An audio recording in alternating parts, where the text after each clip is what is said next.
Ola a todos e a todas. Hoxe vouvos falar sobre este libro tan interesante, titulado Os nenos da varíola, escrito por María Solar.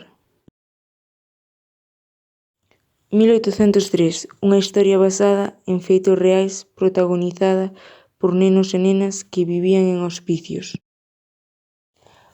Os nenos dos hospicios da Coruña, Santiago e Madrid serían os encargados da importante misión. Os rapaces terían que cruzar o Océano Atlántico para levar nos seus corpos a vacina da enfermidade ata América.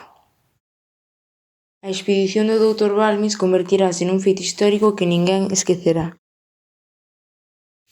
A miña personaxe favorita é Isabel, xa que é unha muller moi loitadora, porque criou ao seu fillo soa, sen pai, e conseguiu un traballo. É un exemplo de superación. O libro gustoume moito porque narra os feitos moi claramente e ademais o contido histórico que ten é moi interesante.